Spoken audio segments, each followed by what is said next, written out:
Welcome back everyone. हमने last lecture के अंदर डिस्कस कर लिया था कि हमारे क्रिस्टलाइन सॉलिड्स जो होते हैं उनको हमने 4 पार्ट्स में डिवाइड किया था।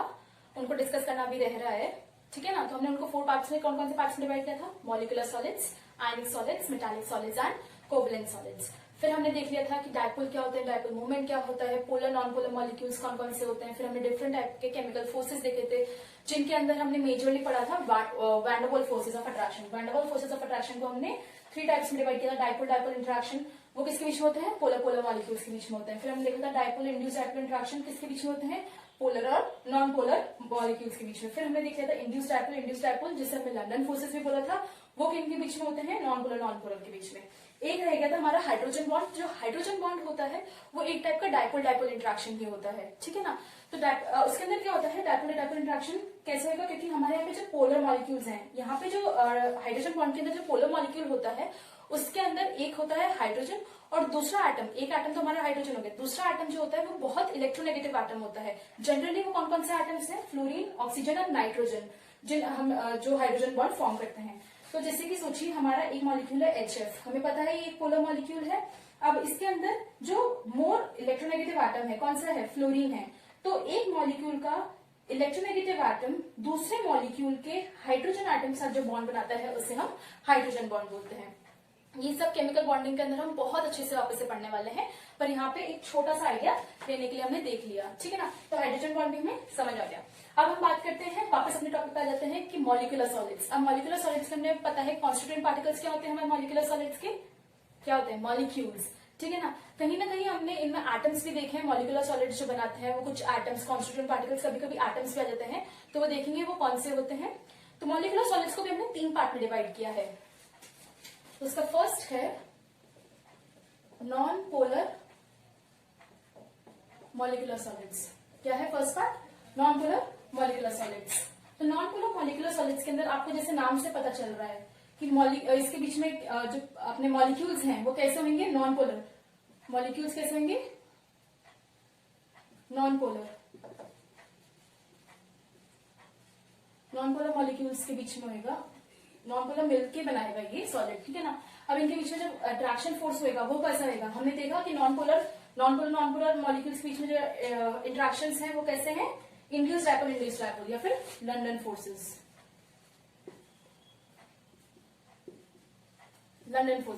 तो नॉन पोलर मॉलिक्यूल्स से बनता है ये सॉलिड, और इनके बीच में जो मॉलिक्यूल्स के बीच में जो इंटरेक्शन होता है वो क्या होता है? लंडन फोर्सेस सबसे वीक फोर्सेस होते हैं। लंडन फोर्सेस सबसे इन जितने भी फोर्सेस हैं इन सब में से सबसे वीक लंडन फोर्सेस होते हैं, ठीक है। नॉन पोलर मॉलिक्यूल, अब इसके एग्जांपल देखा जाए जैसे कि H2। अब H2 का कभी सॉलिड बनेगा क्योंकि H2 में पता है एक नॉन पोलर मॉलिक्यूल है, तो जब भी इसका कभी सॉलिड H2 का सॉलिड बनाते हैं तो वो क्या आएगा? नॉन पोलर मॉलिक्यूलर सॉलिड में आएगा। Cl2, ठीक है ना, I2, CCl4। अभी CCl4 कैसे हुआ एक बार देख लेते हैं। डायपोल मोमेंट कैलकुलेट करना, डायपोल मोमेंट निकालना सब सीखेंगे, बिल्कुल टेंशन की बात नहीं है। अभी सिर्फ एक बार जनरली देख लेते हैं, ठीक है। हमने CCl4 है, टेट्राहेड्रल स्ट्रक्चर होता है इसका। इसके जो डायपोल के पता है क्लोरीन जो होता है मोर इलेक्ट्रोनेगेटिव होता है कार्बन से, तो इसका डायपोल जो इनके जो बॉन्ड के पर्टिकुलर बॉन्ड के डायपोल होते हैं वो क्लोरीन की तरफ पॉइंट कर रहे होते हैं। तो जो 3 नीचे का क्लोरीन है इनका जो इक्विवेलेंट डायपोल आता है, मतलब जो इनका रिजल्टेंट डायपोल आता है वो ऐसा पॉइंट करता है नीचे की तरफ, ये जो μr है। इन तीनों का जो टोटल डायपोल मोमेंट आता है रिजल्टेंट वो नीचे की तरफ आता है, और ये डायपोल मोमेंट ऊपर वाला जो क्लोरीन और कार्बन के बीच में जो डायपोल मोमेंट है उसका मैग्नीट्यूड इन दोनों का इक्वल होता है, बट साइन में ऑपोजिट होता है। डायरेक्शन ऑपोजिट है, ये इस डायरेक्शन में जा रहा है, ये इस डायरेक्शन में जा रहा है, ठीक है ना। वो अपवर्ड जा रहा है, ये डाउनवर्ड जा रहा है। तो क्योंकि ये डायरेक्शन में ऑपोजिट है पर मैग्नीट्यूड में इक्वल है, तो ये एक दूसरे को क्या कर देते हैं? कैंसिल कर देते हैं। इसलिए इनका जो डायपोल मोमेंट होता है वो क्या हो जाता है? 0 हो जाता है। और हमें पता है जिन मॉलिक्यूल्स का डायपोल मोमेंट 0 होता है वो मॉलिक्यूल्स कैसे होते हैं? नॉन पोलर मॉलिक्यूल्स, ठीक है। तो हमने CCl4 देख लिया। अब हमारे जो होते हैं हीलियम हो गया, आर्गन, मतलब हमारी जो जनरल नोबल गैसेस जिसे हम बोलते हैं, तो जो नोबल गैसेस होती हैं हमें पता है वो मोनोएटॉमिक होती हैं। इनके पास ऑक्टेट कंप्लीट होता है अपना पूरा, तो क्योंकि इनके पास ऑक्टेट कंप्लीट है ये किसी और के साथ बॉन्डिंग वगैरह नहीं करती हैं जनरली। तो यहाँ पे क्या होता है, क्योंकि इनके पास भी कोई डायपोल नहीं होता, किसी के साथ इंट्रैक्शन नहीं होता, तो इनका भी म्यू जो होता है वो क्या होता है? 0 होता है। और अगर म्यू 0 है तो वो कौन से मॉलिक्यूल्स में आ जाएगा? नॉन पोलर मॉलिक्यूल्स, और क्योंकि ये नॉन पोलर मॉलिक्यूल्स होंगे तो ये नॉन पोलर मॉलिकुलर सॉलिड्स बना देंगे। तो जो मैं एटम्स की बात कर रही थी वो इनकी नोबल गैसेस के जो एटम्स होते हैं उनकी बात कर रही थी, वो फॉल करते हैं नॉन पोलर मॉलिकुलर सॉलिड्स में, ठीक है ना। अभी नॉन पोलर मॉलिकुलर सॉलिड्स जो हैं इनके ये जो होते हैं इंसुलेटर्स होते हैं, जो सॉलिड्स हैं वो इंसुलेटर्स होते हैं और ये सॉफ्ट होते हैं। अब हमने कैसे बोला ये इंसुलेटर है, हमें पता है कोई भी चीज को इलेक्ट्रिसिटी कंडक्ट करने के लिए हमारे को क्या जरूरत होता है, या तो फिर उसके पास फ्री इलेक्ट्रॉन्स हो या फिर आयंस हो। यहाँ पे ना फ्री इलेक्ट्रॉन्स दिख रहे हैं हमें, ना आयंस दिख रहे हैं, इसलिए यहाँ ये इंसुलेटर्स हैं। फिर हम बात कर लेते हैं नॉन पोलर मॉलिकुलर सॉलिड्स हो गए। फिर second type of molecular solids हैं हमारे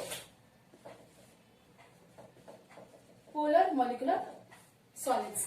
पोलर मॉलिकुलर सॉलिड्स के अंदर हमारे क्या होंगे, जो मॉलिक्यूल्स होंगे वो पोलर होंगे, और उन मॉलिक्यूल्स पोलर मॉलिक्यूल्स के बीच में कैसा फोर्स ऑफ इंटरेक्शन होगा, हमने देखा पोलर पोलर मॉलिक्यूल्स के बीच में कौन सा इंटरेक्शन है, डायपोल डायपोल।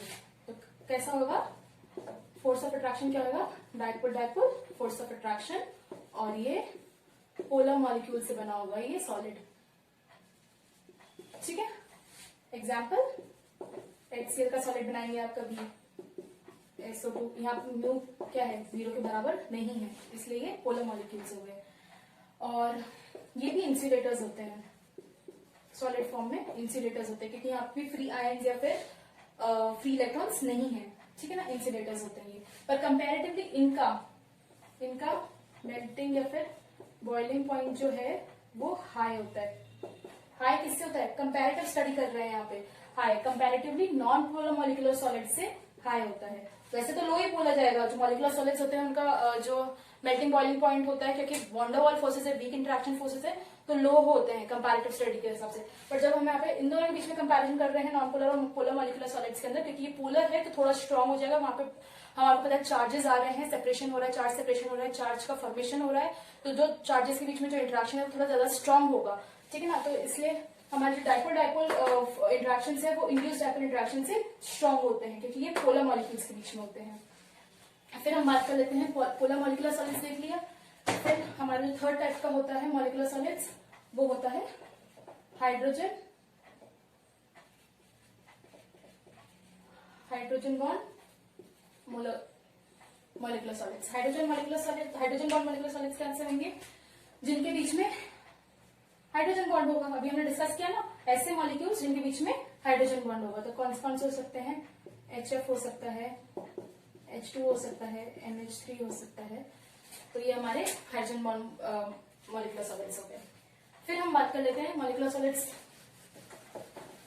ये हो गया। अब सेकेंड टाइप के हमने क्या बोला था, आयनिक सॉलिड्स, ठीक है ना। सेकेंड है हमारा आयनिक सॉलिड्स। तो आयनिक सॉलिड्स के अंदर हमें पता है कॉन्स्टिट्यूएंट पार्टिकल्स क्या होंगे, आयंस, और उनके बीच के फोर्स ऑफ अट्रैक्शन कैसा था, कूलम्बिक, या फिर हमने क्या बताया था इलेक्ट्रोस्टैटिक फोर्स ऑफ अट्रैक्शन, ठीक है ना।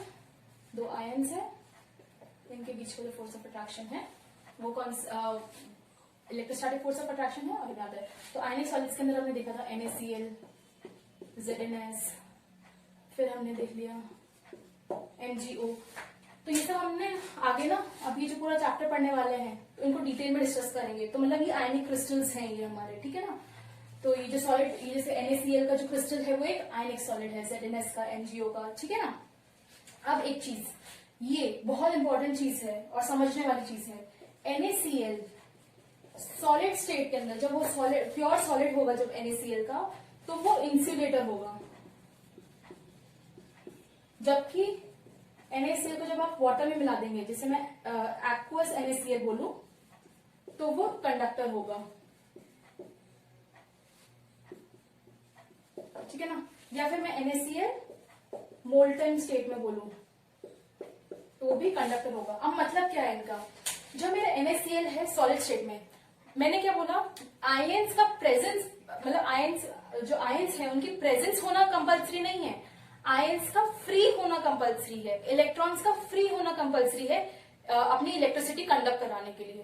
तो NaCl, जब NaCl सॉलिड स्टेट में है तो वो अपने Na+ और Cl नेगेटिव आयंस में नहीं टूटा है अभी तक, तो इसलिए वो जो जब सॉलिड स्टेट में है तो वो एक इंसुलेटर जैसा है, कोई इलेक्ट्रिसिटी कंडक्ट नहीं कराएगा। पर जैसे ही आप NaCl को वाटर में डाल देंगे, NaCl को वाटर में डाल देंगे तब वो Na+ और Cl नेगेटिव आयंस में कन्वर्ट हो जाएगा। Na+ टूट जाएगा Na+ और Cl नेगेटिव आयंस के अंदर, क्योंकि वहां पे अब आयंस बन गए हैं, आयंस का फॉर्मेशन हो गया है, तो वो एक्वस, तो NaCl जब पानी में डालते हैं तो उसे एक्वस NaCl बोलते हैं। तब वो एक कंडक्टर जैसे इलेक्ट्रिसिटी कंडक्ट बिहेव करेगा, तब वो एक कंडक्टर जैसे कहलाएगा। अब मोल्टन क्या होता है, मोल्टन के अंदर होता है NaCl लिया मैंने, उसको मैंने हीट कर दिया, वो हीट हो गया और वो पिघल गया, तो वहां पे भी आयंस क्या हो गए, फ्री हो गए आयंस। तो क्योंकि वहां पे भी आयंस फ्री है और आयंस का फॉर्मेशन हो गया है, तो इसलिए वहां पे भी वो भी कंडक्टर्स के जैसे बिहेव करते हैं। ठीक है ना, ये हमारे आयनिक सॉलिड्स हो गया। आयनिक सॉलिड्स हमें पता है strong electrostatic force of interaction से बाइंडेड होते हैं इसके अंदर जो हमारे आयंस हैं, तो इसलिए इनके मेल्टिंग और बॉइलिंग पॉइंट्स क्या होते हैं, हाई होते हैं, और इनकी कंडक्टिविटी तो हमने देख ली। ठीक है, फिर हम देखते हैं थर्ड आयनिक solid, metallic solids. Metallic solids के अंदर हमने कॉन्स्टिट्यूएंट पार्टिकल्स के थे, मेटल के एटम्स। ठीक है ना, कोई भी मेटल है उसके एटम्स जो हैं वो मेटालिक सॉलिड्स के अंदर कॉन्स्टिट्यूएंट पार्टिकल जैसे बिहेव करते हैं, और इनके बीच के अंदर बॉन्ड कैसा होता है, मेटालिक बॉन्ड होता है। अब मेटालिक बॉन्ड समझना बहुत जरूरी है, बहुत लोगों को इसके अंदर कंफ्यूजन होता है, तो एक बार हम देख लेते हैं कि क्या है मेटालिक बॉन्ड।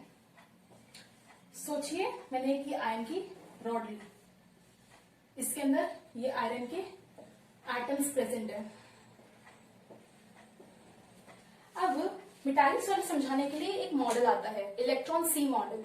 इलेक्ट्रॉन सी मॉडल के हिसाब से क्या होता है, मैंने मेटालिक सॉलिड्स को समझाने के लिए इलेक्ट्रॉन सी मॉडल, वो कहता क्या है, इलेक्ट्रॉन सी मॉडल कहता है कि जो हमारे एटम्स हैं, जो हमारे मेटल के एटम्स हैं, उनका जो वैलेंस शेल है उसके अंदर जो इलेक्ट्रॉन्स प्रेजेंट है वो बहुत ही लूजली बाइंडेड है। मतलब जो वैलेंस शेल के अंदर जो इलेक्ट्रॉन्स है वो न्यूक्लियर चार्ज इतना नहीं जा रहा है कि उसको टाइटली बाउंड करके रखे, तो वो वैलेंस शेल के जो इलेक्ट्रॉन्स है वो बहुत लूजली बाउंड है, इसलिए वो इजीली अपने आप को डोनेट कर देते हैं। लाइक जैसे सोचिए कि ये Fe, मैंने आयरन की रॉड ली, ये Fe के एटम्स है, तो Fe जो है Fe2+ में कन्वर्ट होकर 2 इलेक्ट्रॉन्स दे देगा। तो ये जो 2 इलेक्ट्रॉन्स निकले हैं, ऐसे ही हर एटम्स में से इलेक्ट्रॉन्स निकलेंगे, तो ये जो इलेक्ट्रॉन्स हैं वो फ्री इलेक्ट्रॉन्स हैं। ठीक है ना, और ये फ्री इलेक्ट्रॉन्स कहीं भी मोबाइल हैं, ये कहीं भी घूमने की इनके पास इजाजत है, आराम से घूम सकते हैं इधर उधर, क्योंकि ये मोबाइल है, फ्री इलेक्ट्रॉन्स है, इसीलिए जो मेटल्स होते हैं वो इलेक्ट्रिसिटी जनरेट करते हैं, इलेक्ट्रिसिटी, इसलिए वो उनको बोल सकते हैं कंडक्टर्स होते हैं। ठीक है ना, तो ये जो 2 इलेक्ट्रॉन्स, अब मैं पूछूं कि जो Fe के 2 एटम्स हैं, Fe के जो 2 एटम, अब तो ये आयंस में कन्वर्ट हो गए क्योंकि इलेक्ट्रॉन्स जो है वो रिलीज कर दी गए हैं, तो क्योंकि यहाँ पे बहुत सारे इलेक्ट्रॉन्स ऐसे ही फ्लो कर रहे होते हैं, तो मैं इसे इलेक्ट्रॉन सी बोल सकती हूँ, क्योंकि इलेक्ट्रॉन्स ऐसे ही फ्लो कर रहे होते हैं पूरे मेटल, जो हमारा जो पूरा रॉड है इसके अंदर ऐसे फ्रीली मूव कर रहे होते हैं, तो इसे जो, क्योंकि ये फ्री मूव कर रहे होते हैं और बहुत सारे इलेक्ट्रॉन्स होते हैं, क्योंकि बहुत सारे एटम्स हैं, तो मैं उसको इलेक्ट्रॉन की सी बोल सकती हूँ, बहुत सारे हैं। ठीक है ना, तो अब जो मेरे 2 Fe एटम्स हैं या फिर आयंस जो बन गए हैं, उनके बीच में फोर्स ऑफ अट्रैक्शन कैसा होगा, क्यों ये जो है ये रिप्रेजेंट कर रहा है मेरे फ्री इलेक्ट्रॉन्स को, या इलेक्ट्रॉन सी को रिप्रेजेंट कर रहा है, तो ये जो इलेक्ट्रॉन सी है और जो ये, क्योंकि ये पॉजिटिव आयन है और इलेक्ट्रॉन सी, जो हमारे इलेक्ट्रॉन्स कैसे होते हैं, नेगेटिवली चार्ज होते हैं, तो ये इनके बीच में फोर्स ऑफ अट्रैक्शन, वैसे जनरली देखा जाए तो इलेक्ट्रोस्टैटिक फोर्स ऑफ अट्रैक्शन जैसे ही है इनके बीच में, पर ये जो बॉन्ड बन रहा है इन दोनों के बीच में, ये इधर बनेगा, ये इधर बनेगा, तो इन दोनों के बीच में जो बॉन्ड बन रहा है उसे हम मेटालिक बॉन्ड बोलेंगे। तो इलेक्ट्रॉन सी मॉडल के हिसाब से क्या बोल सकते हैं हम, कि हमारे जो एटम्स हैं, मेटल के एटम्स हैं, वो इलेक्ट्रॉन सी के अंदर एम्बेडेड है। ठीक है, इलेक्ट्रॉन सी के अंदर एम्बेडेड है, मतलब ये एटम्स इलेक्ट्रॉन सी के अंदर ऐसे धसे हुए हैं। ठीक है, तो ये हमारे मेटालिक सॉलिड्स हो गए। तो मेटालिक सॉलिड्स के अंदर हमारे कौन कौन से हो जाएंगे, Fe का हमारा बोल दिया कि आयरन के एटम्स हो गए, या आयरन हो गया है ना, आयरन जो हो गया, हमारे दूसरे सिल्वर हो गया, तो ये सब क्या बनाएंगे, मेटालिक सॉलिड्स। मेटालिक सॉलिड्स क्योंकि यहाँ पे इनके अंदर ये गुड इलेक्ट्रॉन्स फ्री होते हैं, तो ये गुड कंडक्टर्स ऑफ इलेक्ट्रिसिटी होते हैं, और इनका मेल्टिंग और बॉइलिंग पॉइंट भी बहुत हाई होता है, क्योंकि यहाँ पे जो फोर्सेज ऑफ अट्रैक्शन देखे गए हैं वो इलेक्ट्रोस्टैटिक फोर्स ऑफ अट्रैक्शन जैसे ही होते हैं जो मेटालिक बॉन्ड बनता है। ठीक है, तो हमने मेटालिक सॉलिड्स को डिस्कस कर लिया। अब हमारा लास्ट कौन सा रह रहा है, लास्ट हमारा रह रहा है कोवेलेंट सॉलिड्स, 4th टाइप का। इसको मैंने क्या बोला था, कोवेलेंट सॉलिड्स को नेटवर्क सॉलिड्स भी बोल सकते हैं, जॉइंट मॉलिक्यूल्स भी बोल सकते हैं। तो कोवेलेंट सॉलिड्स के अंदर जितने भी नेबरिंग एटम्स हैं उनके बीच में क्या फोर्सेस होंगे, कैसे बॉन्ड होंगे, कोवलेंट बॉन्ड होंगे। तो हमारे यहाँ पे फॉर एन एग्जाम्पल हमारा डायमंड हो गया, हमारा ग्रेफाइट हो गया, हमारा सिलिकॉन कार्बाइड हो गया।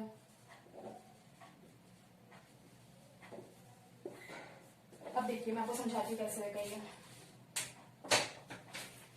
देखो डायमंड के अंदर आपको पता है कार्बन जो है वो टेट्राहेड्रली दूसरे कार्बन से अटैच्ड है। ठीक है, मैं डायमंड को एक्सप्लेन कर रही हूँ अभी। और यहाँ पे जो एक कार्बन की जो हाइब्रिडाइजेशन है वो sp3 है, तो ये दूसरे कार्बन से ही ऐसे अटैच होंगे। ठीक है, तो ऐसे करके ये पूरी रिंग बना लेंगे। तो ये पूरा एक नेटवर्क होता है, डायमंड जो है वो पूरा नेटवर्क होता है कार्बन कार्बन का। तो ये जो कार्बन है वो दूसरे कार्बन से किससे अटैच है, कोवलेंट बॉन्ड से। तो यहाँ पे जितने भी नेबरिंग एटम्स हैं वो किससे अटैच होंगे, कोवलेंट बॉन्ड से। ग्रेफाइट है, ग्रेफाइट जो होता है हेक्सागोनल रिंग्स होती हैं। ठीक है, और हमें पता है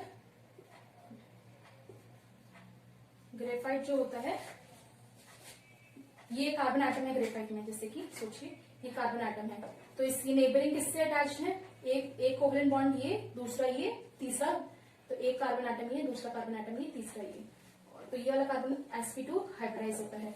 अब जो तीसरी फोर्थ वैलेंसी बची होती है ग्रेफाइट की, वो अपन को पता है ग्रेफाइट लेयर इसमें लेयर्स होती हैं अलग अलग। ठीक है ना, एक पूरी लेयर हो गई, पूरी जो हेक्सागोनल जो इनके स्ट्रक्चर्स हैं, पूरे हेक्सागोनल स्ट्रक्चर कार्बन कार्बन से बन गए, एक लेयर बना दिया, फिर दूसरी लेयर, फिर तीसरी लेयर। ठीक है ना, तो ये जो फर्स्ट लेयर है वो दूसरी लेयर से वंडरवॉल फोर्सेस से अटैच होती है। तो ये जो कार्बन है इसकी वैलेंसी दूसरे कार्बन से वंडरवॉल फोर्स ऑफ अट्रैक्शन, जो फोर्थ इलेक्ट्रॉन है इसका, वो वंडरवॉल फोर्सेस ऑफ अट्रैक्शन से फर्स्ट लेयर दूसरी लेयर से अटैच्ड होती है ग्रेफाइट के अंदर। और वही सिलिकॉन कार्बाइड जो हमारा है, जैसे SiC बोलते हैं, ये हमारा जैसे कि डायमंड जैसे होता है। अभी कार्बन है, सिलिकॉन पहले 4 कार्बन से जुड़ा हुआ है, अब ये जो कार्बन है वो 4 सिलिकॉन से जुड़ा होगा, ऐसे फिर वापस से ये 4 कार्बन से जुड़ा होगा। ठीक है, ये सिलिकॉन कार्बाइड है। अब हमने देखा है जो कोवलेंट सॉलिड्स जो होते हैं वो बैड कंडक्टर्स ऑफ इलेक्ट्रिसिटी होते हैं जनरली। जैसे हमारा डायमंड हो गया, क्यों बैड कंडक्टर है, क्योंकि यहाँ पे कोई फ्री आयन नहीं है, फ्री इलेक्ट्रॉन नहीं है, इसलिए ये बैड कंडक्टर्स ऑफ इलेक्ट्रिसिटी होते हैं। वही हम ग्रेफाइट की बात करें तो ग्रेफाइट के अंदर क्या होता है, कार्बन, हमारा जो एक कार्बन है वो सिर्फ 3 कार्बन से ही अटैच्ड है, और जो फोर्थ वाला है जो हमारा जो एक कार्बन के अंदर जो एक इलेक्ट्रॉन है वो अनहाइब्रिडाइज 2p ऑर्बिटल के अंदर प्रेजेंट होता है वो एक इलेक्ट्रॉन। तो वो क्योंकि फ्री होता है, अनहाइब्रिडाइज 2p ऑर्बिटल में प्रेजेंट होता है, वो फ्री इलेक्ट्रॉन होता है, इसकी वजह से हमारे जो ग्रेफाइट होते हैं वो good conductors of heat and electricity होते हैं। ठीक है, तो हमने सब डिस्कस कर लिया, हमने different type of crystalline solids discuss कर लिए। अब हम कुछ एग्जाम्पल्स देख लेते हैं। ठीक है ना, कुछ एग्जाम्पल्स देख लेते हैं। हमें इनको बिल्कुल भी ग्रास्प नहीं करना है कि ये कौन सा टाइप का सॉलिड होगा, हमें सिर्फ समझना है। ठीक है ना, ये आपको कुछ एग्जाम्पल्स लिखे हुए हैं, कुछ क्वेश्चंस हैं, हम एक करके सॉल्व करते हैं इनको। आर्गन, हमें पता है आर्गन क्या है, एक नोबल गैस है, नॉन पोलर है, तो इसलिए आर्गन कैसे टाइप का मॉलिक्यूलर सॉलिड बनाएगा, कैसे टाइप का हमारा सॉलिड बनाएगा, मॉलिक्यूलर सॉलिड। हीलियम, हीलियम भी क्या है, नॉन पोलर, नोबल गैस है ये भी एक, तो ये कैसे टाइप का बनाएगा, नॉन पोलर मॉलिक्यूलर सॉलिड्स। और अगर जनरल पूछे तो मॉलिक्यूलर सॉलिड। ठीक है ना, फिर उसके बाद हमारा टिन है, तो टिन मेटल है, तो ये कैसे बनाएगा, मेटालिक सॉलिड।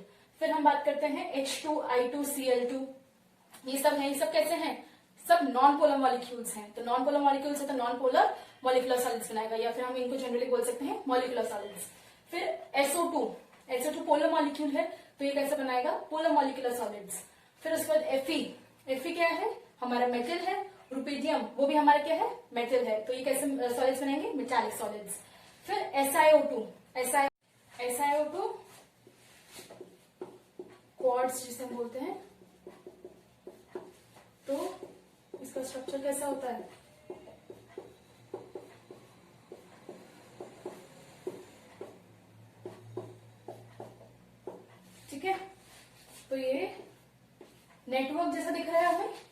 तो ये क्या है, कोवेलेंट सॉलिड। ठीक है, फिर हमारा आता है K2SO4। K2SO4 के अंदर क्या है, आयंस है, K प्लस और SO4 2 माइनस, तो ये कैसे बनाएगा, आयनिक सॉलिड्स। ZnS NaCl बताया था अभी, आयनिक सॉलिड्स। ठीक है, इनको तो डिस्कस भी करेंगे हम। फिर इसका बेंजीन, बेंजीन हमें पता है नॉन पोलर मॉलिक्यूल है। बेंजीन कैसा मॉलिक्यूल है, नॉन पोलर मॉलिक्यूल है, तो ये क्या बनाएगा, non polar molecular solids. Urea, urea का फॉर्मूला क्या होता है, यूरिया NH2CO NH2, क्योंकि ये पोलर मॉलिक्यूल है तो ये कैसे बनाएगा, पोलर मॉलिक्यूलर सॉलिड्स। सो आज हमने हमारे टाइप ऑफ क्रिस्टलाइन सॉलिड्स देख लिया है। अब नेक्स्ट लेक्चर के अंदर देखेंगे different type of crystal lattice, कि कौन कौन से different type of crystal lattice होते हैं, उनको पूरा डिटेल के अंदर हम समझेंगे। So that's all for today, thank you.